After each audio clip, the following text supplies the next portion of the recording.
Pardon جناب دانیہ علی صاحب، پارا چنار کی سیر کا لفظ آپ نے استعمال کیا ہے۔ آپ کو معلوم ہے کہ وہاں پر کتنی عورتیں بیوہ ہوئی ہیں؟ آپ جانتے ہیں کہ وہاں پر کتنے بچے یتیم ہوئے ہیں؟ آپ کو معلوم ہے کہ کتنی ماؤں نے اپنے بچوں کی نعشوں پر ماتم کیا ہے؟ کیا آپ کو اندازہ ہے؟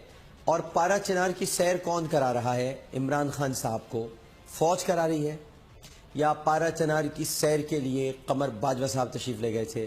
آپ کے وزیر اعظم کو تو یہ توفیق نہیں ہے، اللہ تعالیٰ نے تو ان کو یہ عزت نہیں بخشی، اللہ تعالیٰ نے ان کی جھولی میں یہ توفیق عطا نہیں فرمائی کہ وہ پارا چنار جاتے، لوگوں کے زخموں پر نمک چھڑکنے کے بجائے مرہم لگاتے، لیکن وہ اسلام آباد میں بیٹھ کر نمک چھڑکتے رہے۔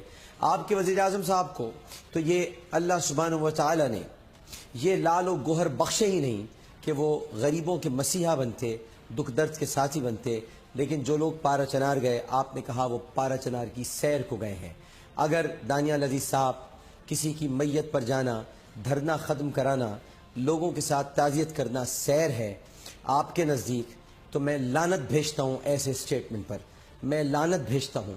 مجھے کوئی شرمندگی نہیں ہے اپنے الفاظ پر، لیکن پارا چنار کی سیر کا لفظ آپ نے استعمال کر کے کروڑوں پاکستانیوں کی دل آزاری کی ہے، اور آپ نے یہ ثابت کر دیا ہے کہ سیدہ زینب سلام اللہ علیہا سے آپ ہی لوگوں نے ملایا ہے محترمہ مریم نواز شریف صاحبہ کو۔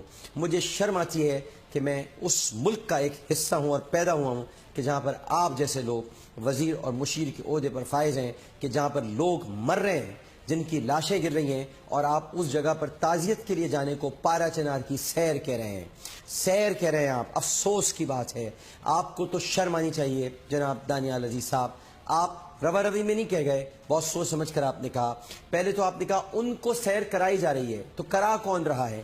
سیکیورٹی کلیئرنس کے بعد جناب عمران خان صاحب وہاں تشریف لے گئے، تو اس کا مطلب یہ ہے کہ سیکیورٹی کلیئرنس فوج نے دی تھی اور فوج سیر کرا رہی ہے۔ آپ انتہائی ذومانے انداز میں فوج پر بھی تنقید کر رہے ہیں، اور پارا چنار میں جہاں لوگ ذبح کر دیے گئے، جہاں پر قتل ہوئے، جہاں پر 1981 سے لے کر 2017 تک نعشیں گر رہی ہیں، آپ نے اس وادی کا، اس مقام کا، شہیدوں کا، لوگوں کا، اور وہاں پر لقمہ اجل بننے والوں کا مذاق اڑایا ہے۔ آپ نے توہین کی ہے پارا چنار کی سیر کہہ کر، لیکن میں تو آپ سے یہ بھی نہیں کہہ سکتا کہ آپ اپنے الفاظ واپس لیں۔ میں یہ ضرور کہوں گا کہ میں ایسے ہر اسٹیٹمنٹ پر لعنت بھیجتا ہوں کہ جو لوگوں کی داد رسی نہ کر سکے، بلکہ ان کے دکھوں کو مزید بڑھاوا دے اور ستم بالائے ستم ڈھائے۔ افسوس، صد افسوس کہ آپ جیسے لوگ بھی ہمارے ملک میں پائے جاتے ہیں۔